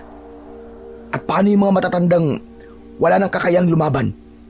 Paano yung mga batang may hina? Paano nila ipagtatanggol ang mga sarili nila? Kung noon ginagamit ko tong lakas ng katawan ko sa pambubugbog, ngayon gagamitin ko to para makabawi sa kanila at makatulong. Pero hindi mo pa rin alam ang pwedeng mangyari sa'yo kapag ginawa mo yun na mag-isa. Kaya ko ang sarili ko, Elyon. Hindi. Kung ayaw magpapigil, pwes tutulong ako. Kilala mo ko, Insan. Magkasintigas lang tayo ng ulo. Anak ka naman talaga ng teteng Elyon, oo. Gumagawa ka na naman lusot para makasama eh. Iba ka talaga. Hindi pwede. Kapag sinabi kong ako lang, tapos. Hindi naman ako magpapabigat sa iyo, ah. Kaya payagan mo na ako. Kung anong kaya mong gawin, kaya ko rin yun. Elyon, makinig ka naman sa akin. Sige, ganito na lang. Ang mabuti pa, puntahan mo sina Lolo para siguraduhin hindi na sila susunod dito. Baka hindi pa din nila natatanggap yung sulat eh. Ikaw munang aatasan kung pumortekta sa kanila. Okay ba yun? Ano ba naman yan, Insan? Nakakaboring naman yun. Hindi man lang ako sasabak sa bakbakan. Ibig mong sabihin eh, naboboringan ka sa pagprotekta kina Lolo, ganun ba? Hindi naman sa ganon, Insan. Ang punto ko kasi, kahit silang dalawa lang, kayang-kaya nila yun. Malalakas naman na ba sila Lolo at Tio? Kaya napaka-imposible, Insan, na mapapatay sila ng mga aswang na yun. Kayang-kaya nila yun. Masyado ka nagpapakasigurado. Matanda na si Lolo. Sa palagay mo ba, kaya niya pa yung mga ginagawa niya nun? Sige nga. Kahit nga tayong dalawa eh, kayang-kaya niyang ibalibag eh. Mas mainam na yung nakakasigurado tayo kesa naman umaasa lang tayo sa siguro at baka. O siya, sige, last na to. Kung ayaw mo talaga, hindi na kita pipilitin. Basta, ipangako mo sa akin, Insan, na mag-iingat ka, ha? Oo naman, Insan. Tinaha ko na noon ang isang bagay na napakapanganib. Aswang lang ang mga kakalabanin ko ngayon. At alam mo naman na masamang damo ko, di ba? Kahit kailan, hindi agad namamatay ang isang masamang damo. Kaya hindi mo na ako kailangang alalahanin pa. Huwag kang magsalita ng ganyan, Jerwin. Tao ka pa rin. At huwag na huwag mong ikukumpara ang sarili mo sa isang masamang damo. Dahil may hangganan ng lahat ng buhay dito sa mundo. Tandaan mo yan. Alam ko yun, Insan. At alam ko rin na mapangalib ang gagawin ko to. Gusto ko lang naman na palakasin mga loob natin eh. Pero Jerwin, naniniwala ako sa'yo. Kahit ipagtabuyan ka pa ng napakaraming tao, hindi ka man nila pagkatiwalaan, nandito pa rin kaming pamilya mo. Si Lolo at si Chong. Nangangakong palagi kang susuportahan. Salamat, Insan ha. Salamat kasi sa dami ng pangit na nangyari sa buhay natin noon. At ngayon, nandiyan ka pa rin. Kahit minsan napakahirap kong sawayin. Hindi kayo sumuko. Hanggang sa nakamit ko na ang pagbabago ko. Kasi, pamilya mo kami. Hindi tayo gagaya sa ibang pamilya dyan na kahit hindi naman ganun kalaki yung problema, agad na sumusuko. Hindi tayo pinanganak ng ganun. At may rason ang Diyos kung bakit pinagdaanan yung mga ganung hirap. At alam ko rin na napatawad niya na tayo sa mga masasamang nagawa natin noon. Maraming salamat talaga sa iyo, Insan ha. Minalas man ako sa magulang, swerte naman ako sa inyo ni Lolo at ni Tio. Alam mo ba, nung nandun ako, naramdaman ko ang pagmamahal ng isang tatay dahil kay Churudi. Ganun naman yata talaga eh, kapag tumatandang binata eh. Siyempre, itinutuon niyo yung naipong pagmamahal sa mga pamangkin niya. Buti nga eh, hindi siya tumulad sa mga tatay natin. At sabihin na natin kung wala kayo, baka hanggang ngayon, wala, baka hindi pa rin ako nakakapagbago. Mali ka. Oo, sabihin na natin nandun na tayo sa nakatulong kami. Pero kung hindi mo rin tinulungan ang sarili mo, hindi ka makakapagbago. Kaya magpasalamat ka sa sarili mo. Tama na nga to. Magdidilim na. Kailangan ko ng kumilos. Basta mag-iingat ka, Insan ha. Aasahan ko ang pagbabalik mo. Huwag ka naman magsalita ng ganyan. Hindi naman ako mamamatay eh. Nagpapaalala lang, Insan. Sa oras na yon, naghanda na ako ng tuluyan at panatag naman ako na hindi na ulit susunod si Elyon. At bago pa man ako umalis ng gabing yon upang gawin ang mga dapat tapusin, hinawakan niya ang balikat ko at bahagya pang tinapik. Lumabas ako at inikot ang buong baryo at bawat aswang hamong na umaatake sa bawat bahay ay pinapatay ko. Hindi man maganda ang bawat tingin ng mga tao sa akin, ay binabaliwala ko na lamang. Noong gabi pa na yon, nang may nailigtas akong pamilya, imbis na magpasalamat sa akin, ay itinaboy pa nila ako. Doon ko napagtanto ang takot na ibinigay ko sa mga tao nung hindi pa ako nagbabago. Ngunit hindi pa rin ako tumigil at sinundan ko sila muli hanggang sa nakarating kami sa kakaibang punong niluluhuran nila at tahimik na nagmatsyag, at naabutan ko ulit doon si Popoy at ang nilalang sa dilim na hindi ko maaninag ang muka. Anong ibig mong sabihin? May sumasalugat sa mga ginagawa natin. Isa sa ating mga kauri ang nakabalik.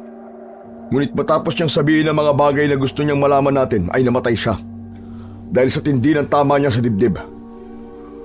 Ano naman ang mga sinabi niya?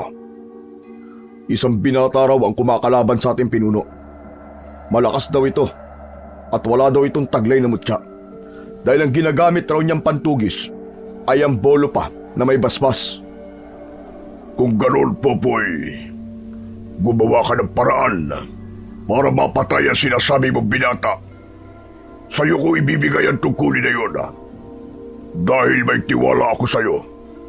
At sana, wag mo itong sisirain kung ayaw mo masira ang lahat ng pinaghirapan natin. Masusunod, pinuno. Aalamin ko kung anong tunay na pagkakakinlanlan ng binatang sinasabi nila. Bukas magbatsyag ka o di kaya'y makisalamuha sa mga tao rito sa baryo. Baka sakaling makasagap ka ng balita at malaman natin kung sino talaga ang kalaban natin. Masusunod po, pinuno. Padagdagan mo ng bantay ang ating puno dahil hindi ito maaaring manghina, lalo na't malapit ang sumapit ang gabi ng kabilugan ng buwan. Opo, masusunod po lahat ng yon, pinuno. Mag-ingat ka, Popoy, dahil nararamdaman kong hindi lang tayo ang naririto. Nakakaamoy ako ng nilalang na hindi natin kapareho. Sa palagay ko, pinuno, may nagmamanman sa atin dahil kagabi ko pa nararamdaman ang presensya niya. Sa palagay ko, nag-iisa lamang siya ngayon. Kung ganun, kayong mga lahi ng dilim, magsikalak kayong lahat. Hanapin niyo ang lapastangan ng nagbabantay sa atin. Sa tingin ko, ay sumasagap lamang siya ng impormasyon. Magsikalak kayo! Nang mga oras na yon, matapos kong marinig ang mga sinabi ng tinatawag na pinuno ni Popoy, ay todo ang kabog ng dibdib ko at halos hindi na ako huminga para lang hindi mapansin. At nang makita ko na medyo malayo na sila sa aking pinagtataguan, ay inakyat ko ang isa pang puno na nakapalibot sa punong kanilang niluluhuran o sinasamba. Kailangan ko pang malaman ang katungkulan ng punong yan. Sa tingin ko, hindi ordinaryo ang meron dyan at mahalaga ang bagay na yan sa kanila. Napakatanga mo naman at diyan ka pa nagtago. Nang marinig ko ang boses na yon, ay nanlaki ang mga mata ko. Hindi ako nag-isip at mabilis na lamang akong tumakbo paalis sa lugar na yon. Hinabol naman nila ako. Nakalayo naman ako sa kanila, ngunit hindi ko napansin ang malaking bato na nakaharang sa daan. Kaya napatid ako dun at natumba.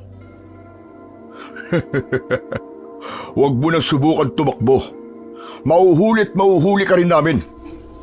Siguro ikaw yung binatang sinasabi nila na umuubo sa mga alagad ni pinuno, no? Hayop ka, Popoy. Ang alam ko, isa ka lamang hamak na manginginom at walang ginawa kundi ang manggulo sa baryo nila lolo. Pero may mas mabahong lihim pa pala. Ang pagkatao mo, hayop ka. Teka, ikaw? Oo, ako nga. Yung muntik nang bumasag sa bungo mo. Subukan mo akong kalabanin ngayon. At wala nang papagitna sa ating dalawa. Kita mo nga naman. Akala ko nun, hambog ka lang at walang maibubuga. Mali pala ako. Matapang ka kan talaga. Huwag mo akong sinusubukan, Popoy. Dahil hindi mo pa ako lubos na nakikilala. Mas lalo naman ako tanga. Kung akala mo, totoong natatakot ako sa'yo, ay nagkakamali ka. Nung araw na inatake kita at binasaga ng bote sa ulo, ay ganti ko lamang yun. Dahil ang tiyo mo ay isa sa mga humaharang sa mga gusto namin gawin sa baryong yun. Dahilan kung bakit hindi namin magawang atakihin ang baryo kung saan naninirahan ang tiyo mo. Nalaman namin na may iba't ibang klaseng sandata siya at minsan na rin siyang nakapatay ng isa sa mga katulad namin. At hindi ko naman inaasahan na isang kilalang malupit at barumbadong tulad mo ang siya palang magiging sagabal sa amin sa planong maghari at maging kinatatakutang nilalang sa buong Pilipinas. Hindi ka ba kinikilabutan sa mga sinasabi mo, ha, Popoy? Maghari? Sa itsura niyong yan, hindi bagay sa inyo maging hari. Ang dapat sa inyo, isubsob sa nagbabagang apoy. Manahimik ka at maglaban na lamang tayo. Sigurado akong magiging masayang laban to.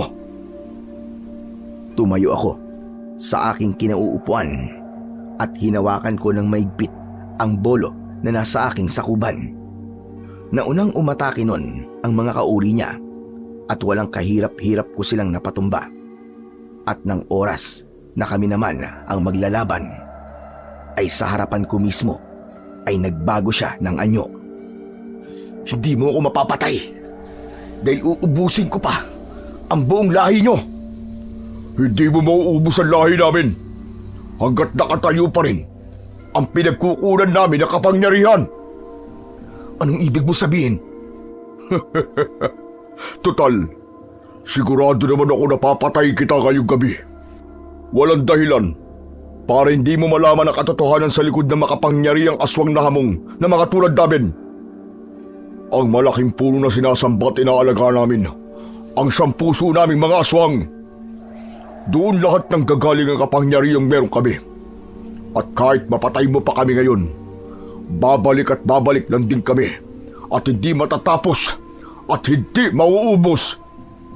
Kung ganun, matapos mong sabihin sa akin ang lahat ng yan, may dahilan ako para mabuhay at ililigtas ko ang baryo mula sa kamay niyong mga demonyo kayo. Kung akala nyo na mapagtatagumpayan nyo ang mga plano nyo, nagkakamali kayo. Dahil habang humihinga pa ako, hindi ko papayagang magtagumpay kayo. Tanga ka ba? Kaya nga sabi ko sa'yo, papatayin kita, di ba? Huwag mo akong ginaganyan, halimaw ka. Hindi ako pinagtataasan ng balahibo sa'yo. At para sabihin ko sa'yo, hindi ako tanga. Kung may tanga man sa ating dalawa, ikaw yun. Ikaw nga itong hindi makaintindi. Dahil sa asar, ay umatake ako ng alanganin at akala ko ay natamaan ko siya. Ngunit maya-maya lang, nararamdaman ko ang pananakit ng aking braso at doon ko napagtanto, gamit ang kanyang matutulis na kuko, ay nagalusan niya ako. Ngunit hindi yun ang magiging dahilan ng pagsuko ko. Kaya lumingon ako muli sa kinaroroonan ng nilalang at nakatingin ito sa akin at doon na lumantad ang itsura niyang nakakasuka, naglalaway na bibig at nanlalaking mga mata. Wala kang ligtas sa akin. Dahil kung akala mo ay basta-basta mo lang ako matatalo, nagkakamali ka. Hindi ako pipiliing maging kalang kamay ng pinunong dahom para lang mapatumba ng tulad mo na walang kwenta. Manahimik ka! Nagalusan mo lang ako, nagyayabang ka na. Hindi pa naman natatapos ang laban Kung ganoon, tatapusin ko na. Muli siyang umatake at sa pagkakataong yun ay hindi na ako nagpabaya pa at diretsyo ko na siyang nataga sa dibdib. Ngunit hindi ko siya natuluyan. Subigaw siya ng napakalakas at tinignan ako sa mga mata. Pagkatapos nun ay tumakbo siya palayo. Hahabulin ko pa sana siya pero ramdam ko na ang kirot sa aking galos. Kaya naman tumakbo na ako pauwi. Oh, Insan! Anong nangyari sa'yo? Kumuha ka ng malinis sa tubig at tela. Bilisan mo! Aray! Oo, sige, sandali lang. Hintayin mo ako. Mabilis lang ako. Dalian mo na! Ginawa naman noon ng pinsan ko ang mga inutos ko. Ilang minuto lang ang lumipas, ay bumalik na rin ito. Oh, ito na, Jerwin, oh. Sige, pakilinisan mo na sugat ko at napaka-apde. Sige. Aray! Dahan-dahan naman! Dahan-dahan lang naman ang ginagawa ko, ah. Inaalalayan ko naman. Pag nalinisan mo na, maglusaw ka ng tulod ng bayabas. Yun yung ipantatapal mo. Tapos, balutin mo ng puting tela. Sige, sandali lang, diyan ka lang. Kukuha lang ako ng dahon sa bakuran natin. Sige, bilisan mo. Patakbon lumabas ang pinsan ko at pagbalik niya ay taranta niyang dinurog ang dahon ng bayabas at inilagay niya yon sa aking sugat. At tulad ng sinabi ko, ay tinalian niya ito ng malinis na puting tela. Ano ba talaga nangyari, Insan? Nakaharap ko si Popoy. Naglaban kami. Nakatamo siya ng malalim na sugat. At sa tingin ko, hindi na rin siya magtatagal.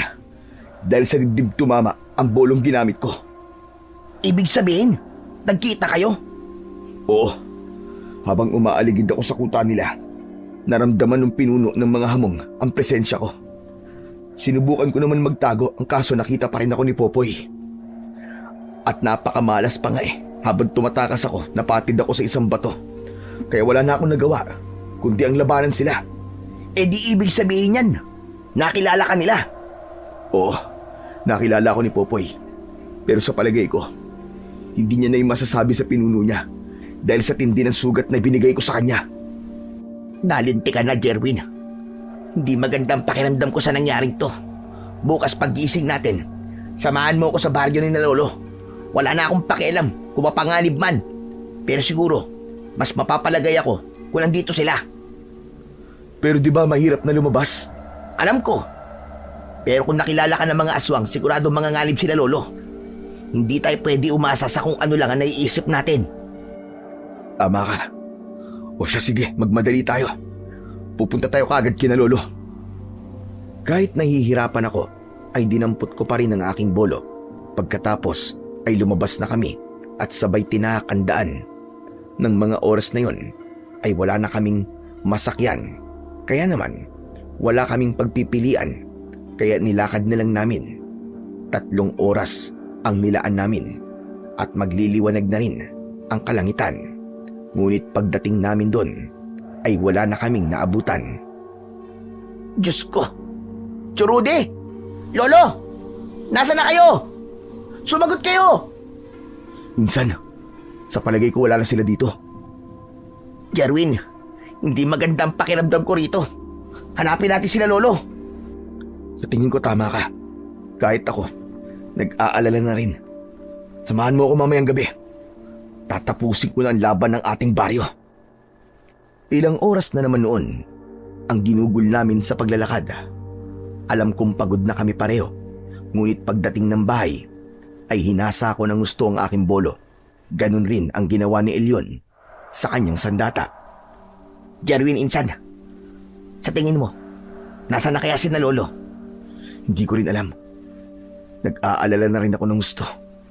Nasugatan nga ako habang naghahasa dahil iniisip ko sila. Kung biyag man sila ngayon ng mga hamong, gawin natin ang lahat, mailigtas lang sila. Kahit hindi mo sabihin sa akin yan, gagawin ko talaga ang lahat. Oo, galit ako kay tatay. Pero nung nawala siya, masakit sa akin yun. Kaya hindi ko hahayaan na mawala pati ang natitirang mga kamag-anak ko. Ang misyon ko ngayon ay hindi na tungkol sa pagtanggap ng baryo sa akin. Gagawin ko to para mabawi si na Lolo kung sakali mang biyag nga sila ngayon. Lagi lang ako nandito, Insan. Nasa likod mo lang ako palagi. Ako ang magiging katuwang mo sa laban na to. Maraming salamat, Insan. Ano bang plano mo? Narinig ko kagabi yung punong niluluhuran nila. Ang siyang ugat ng kapangyarihan nila. Posible kayang kapag nasira ko ang punong yun, ay mauubos din sila? Teka, papanong yung puno? Hindi ka ba nakikinig? Yung puno, yun yung ugat ng kapangyarihan nila. Pasensya naman. Galit ka naman kaagad. Ganito, magdala ka ng gas. May balak ako. O siya, sige. Alam ko, may natabi pa ako rito eh. Hindi tayo makakasugod ngayon dahil hindi sila lalabas lalo na tirik ang araw. Kaya mamaya, sakto pa lang na magdidilim, ay pupunta na tayo doon. Sige, Insan. Eto. Pwede na ba tong gas na to? Pwede na siguro yan. Huwag mong kalilimutan ng posporo ha. Baka nagdala ka nga ng gas eh. Wala ka naman pampaapoy. Huwag ka mag-alala. Magdadala rin ako. Mabilis na lumipas ang mga oras ng mga panahong yon. At sakto pa lang na lumulubog pa lang ang araw, ay nag-umpisa na kaming naglakad na magpinsan patungo sa kuta ng mga aswang sa gitna ng gubat. Ano, Insan? Anong plano? Anong gagawin natin? Kumalma ka lang muna. Kailangan muna natin masigurado na nandyan nga sa loob ng kuta nila sina Lolo. Tapos, kung magkakaroon tayo ng pagkakataon, ako ang magiging pain at ikaw naman ang magpapalaya kina Lolo. Teka, anong ibig mo sabihin, Pain? Huwag mo nang isipin yun, huwag ka na mag-alala. Napaghandaan ko na to. Basta, sundin mo na lang ang sinasabi ko sa'yo. Nagkakaintindihan ba tayo? Pero Insan Jerwin, parang basta parang napakamapanganib ng gagawin mo. Di baling ako na ang mamatay. Huwag lang kayo. Basta kung di na ako makasunod, ang ibig sabihin lang nun, wala na ako at hindi ko napagtagumpayan ang laban ko. Kaya kapag hawak mo na sila Lolo, magpakalayo-layo kayo. Tumakbo kayo na mabilis at huwag na kayong lilingon. Dapat kayong makalayo agad. Maliwanag ba? Nako, Insan. Hindi naman ako papayag dyan sa gusto mong mangyari.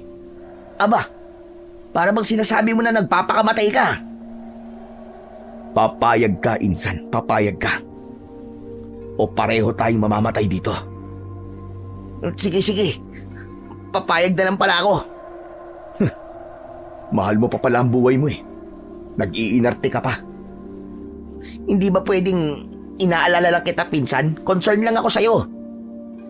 Ay nako, Elyon. Wala akong panahon para makipagdramahan sa'yo. Nasa panganib ang buhay ni na Lolo at Tiyo. Kaya magpakalalaki ka. Mas matanda ka sa akin, di ba? Tapos ganyan ka. Iiyak-iyak ka ngayon. Paano? Hindi ko kasi kaya na iwan ka ng basta-basta lang dito eh. Alam mo naman, di ba? Lumaki tayo ng sabay. Kailangan tatanda din tayo ng sabay. Alam ko naman yun eh. Pero, teka. Tahimik muna. May palabas. Tignan mo. Nang mga oras na yon, nakita kong may mga lumalabas sa madilim na daanan. May mga kasama sila. Hindi ko man makita ang itsura nila noon dahil nakataklob sila ng sako sa ulo. Ay hindi ako nagkakamaling sina Lolo ngayon. Ano bang kailangan niyo sa amin? Pakawalan niyo kami! Baka sindikato ba kayo nagbebenta ng mga organ ng mga tao? Nako, mali kayo na kinuha, makadamuho kayo. Dahil may sakit ako. At malala ng sakit ko, malapit na ako mamatay. Manahimik ka, tanda. At ikaw, Popoy, halik ka rito. Lumapit ka sa akin. Bakit po, Pinunundahom? Sige na, tanggalan mo na ng taklob ang mga yan. Masusunod po, Pinunundahom. Nang matapos alisin ni Popoy ang taklob ni na Lolo, ng oras ding yon, nakita ko kung gaano kalupit ang tinatawag niyang pinuno.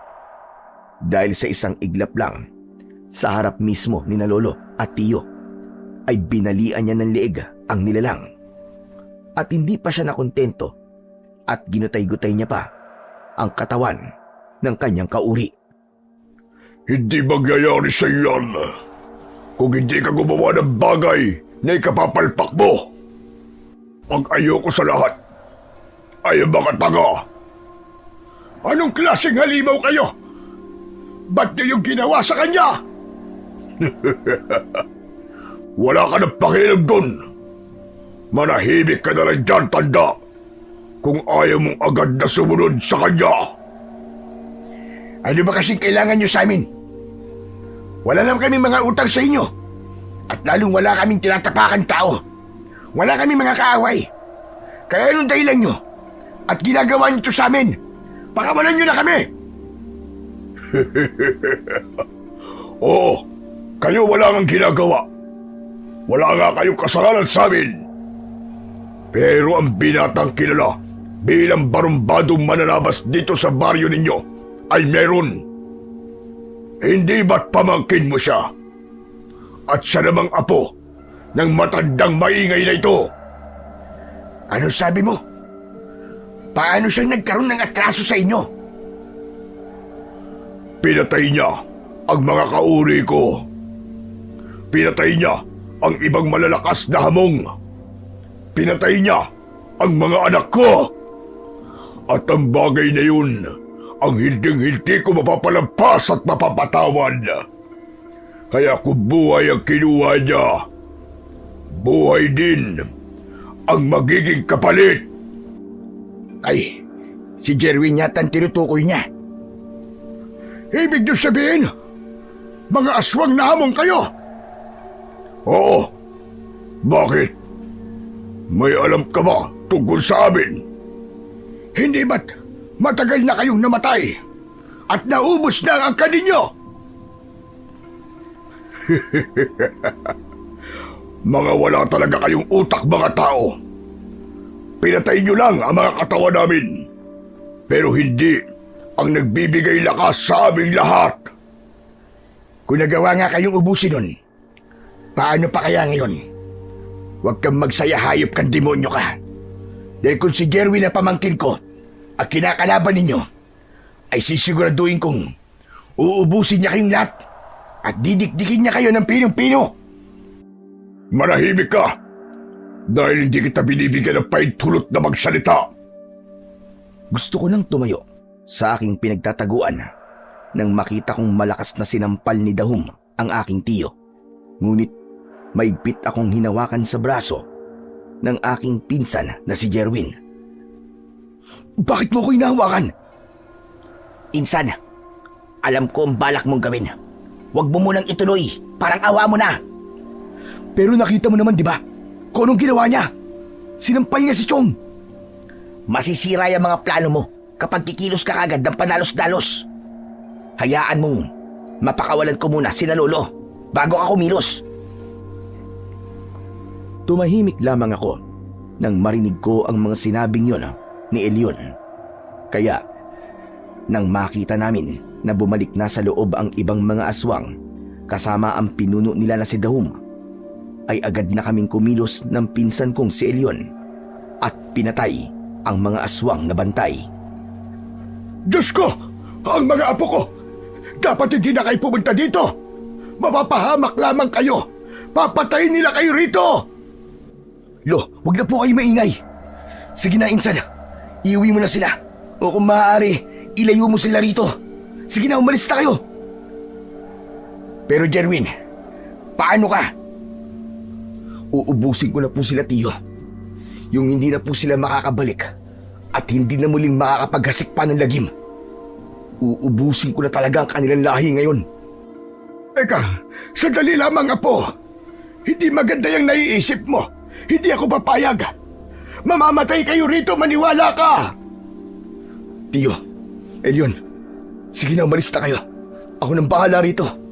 Ilayo niyo na si Lolo. Insan, mangako ka ha? Nauuwi ka ng buhay.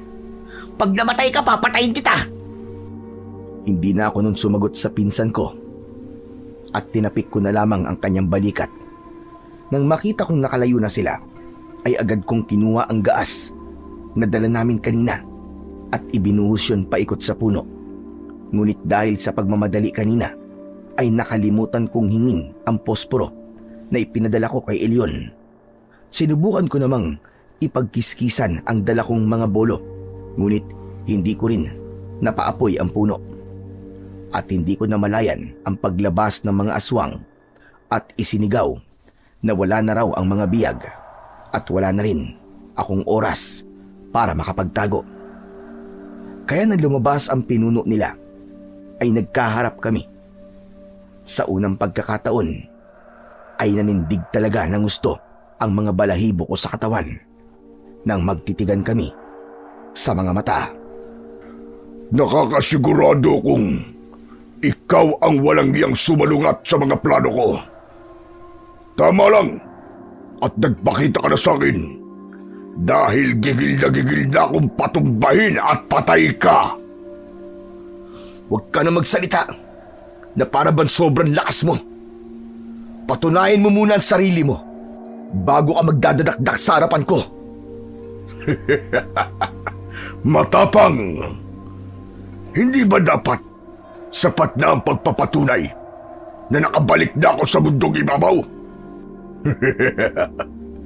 Bago ka pa man bumalik sa baryong ito, halos ng pamilya na ang napatay ko.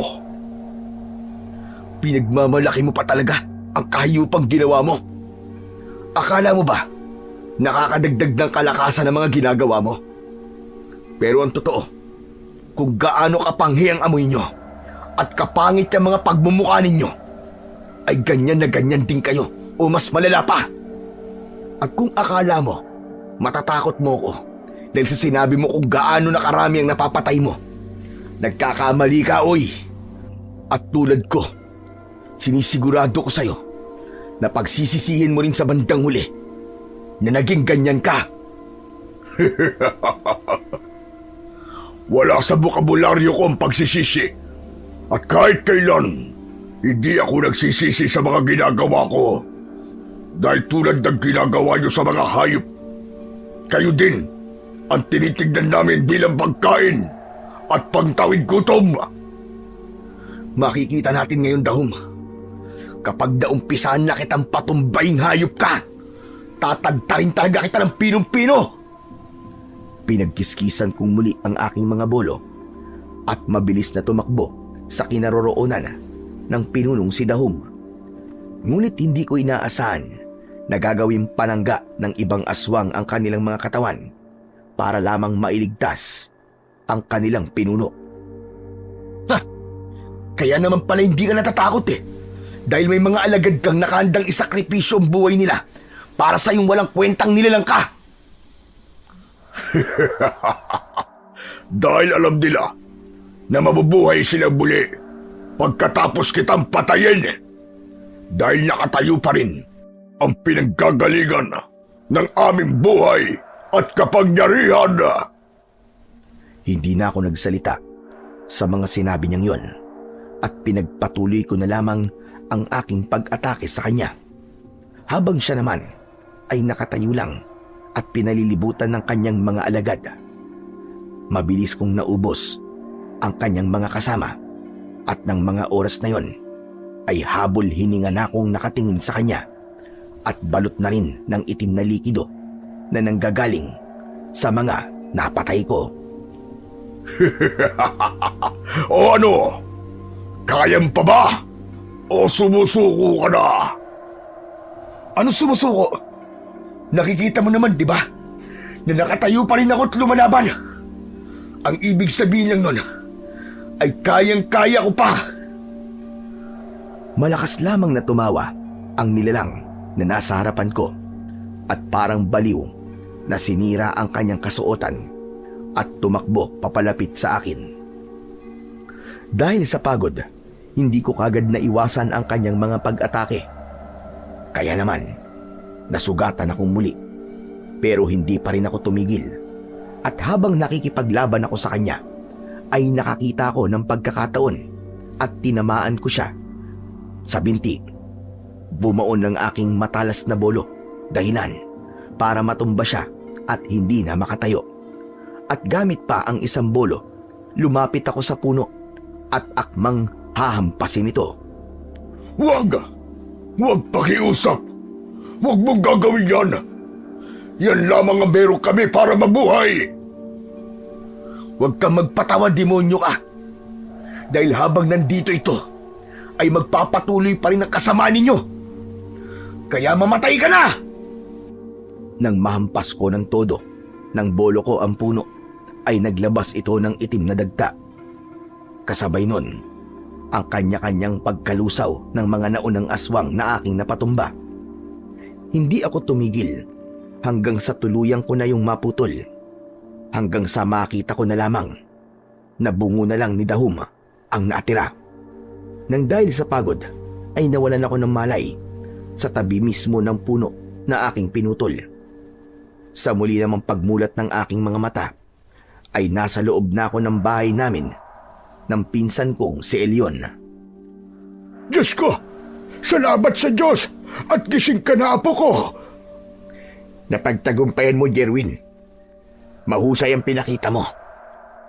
Pinagmamalaki kita, bata. Ako rin, Insan. Proud na proud ako sa'yo. Sabi ko na nga ba kahit di mo kailangan ng tulong ko, matatapos mo yun. Grabe, Insan. Pero pinag-alala mo ako ng gusto, ha? Uy, ano ba yan? Yung sipon mo naman, Elyon. Umahalo na sa luha mo. Pero salamat. Salamat sa'yo, Insan. Dahil may bilang ka pa rin. Dahil may nagawa ka rin para mapagtagumpayan ko ang bagay na tinapos ko. Mabilis na nakarating sa buong baryo ang ginawa ko. At sa wakas ay tinanggap na nila ako bilang bagong ako. Ngunit dahil gusto kong makalimot sa mga bagay na nangyari sa amin doon, ay itinuloy na namin ang pagbenta sa mga kambing at nagpakalayo-layo na kami. At pinagpapatuloy ngayon ang nasimulang negosyo ng lolo kong nasa langit na. Marami akong natutunan sa buhay. Tulad ng para sa pamilya, ay gagawin mo talaga ang lahat. Lalo na't kung alam mong sila na lamang ang nandyan para makasama mo at mahalin ka. Nang makaalis kami sa baryong yon, ay pinangako ko rin sa sarili ko na hindi na ako muling magiging barumbado at hindi na rin hahawak pa ng kahit na anumang uri ng panabas. Hanggang dito na lamang po ang aking kwento, Sir Blair. At maraming salamat po dahil isa po ang istorya ko sa inyong mga napiling ibahagi. Lubos na gumagalang, Jerwin. Sa kabila ng pagiging masama, magaspang o kabarumbado ng isang tao sa paningin ng marami, nananatili po ang katotohanang may puwang pa rin sa kanyang puso ang pagbabago. Maaaring natabunan lamang ng galit, sugat o maling landas ang kabutihang likas na nasa loob. Subalit hindi ito kailanman ganap na nawawala. Sa tamang panahon at pagkakataon, ang kabutihang ito ay muling sisibol, handang tumulong sa kapwa, manindigan laban sa kasamaan, at tumangging makisama sa mga kampon ng kadiliman na nagnanais manakit at manira.